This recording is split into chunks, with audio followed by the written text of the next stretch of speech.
Welcome back. Just a quick one. I'm going to go through the RERF exposure test and get it printed out. I've got the printer set up now on my bench where I'm going to have it live for quite a while. Something that I didn't show in the previous video is that I've actually got two of these.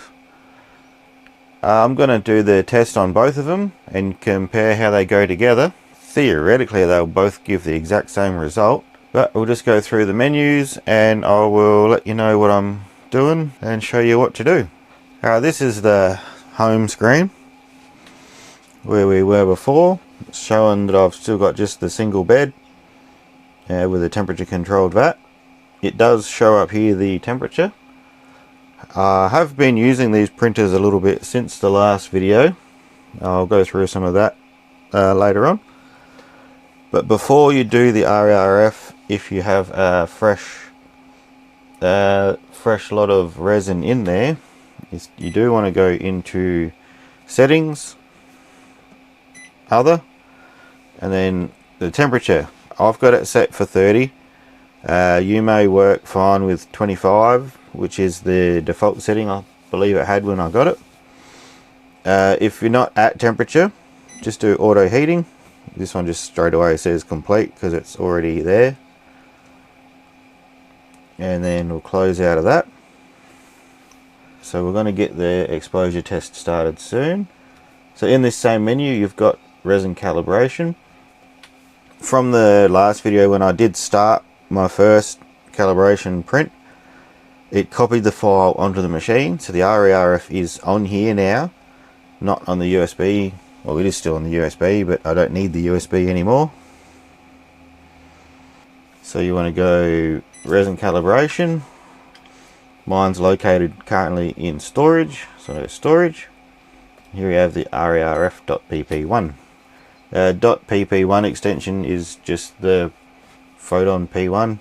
I did notice since the last video that Lychee Slicer does already have the P1 available, but only for the large single build plate, not for the dual smaller vats, which I don't have anyway, so that's not a problem for me. I'm not going to change any of these, so I'm just going to go resin test, and it's going to do some quick little checks first. It's doing a few little calibration checks and stuff, and then it's going to come down and start the print. So I'll just leave that how it is, and then we'll go. Now that's started, we'll go to the next printer. It should be the exact same on this machine. We're on the home screen. I haven't done one on this one yet, so it will still be on the USB, but we'll go to settings, other, auto heating. See, it's currently not quite at 30 degrees. We'll just watch it do its thing. We'll come down. It should come down, and once it mixes the resin a bit, it'll hit 30. Alright, so we have printing complete now.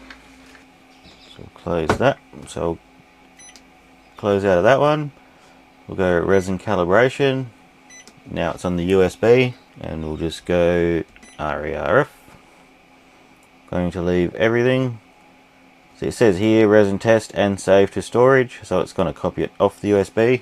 So next time it will be on the machine unless I delete it. So that's it for this video. We'll let it do its thing. In the next video I'll show you how I interpret and read the RERF results and show you what I choose personally, and have a look and see what might work for you. Thank you.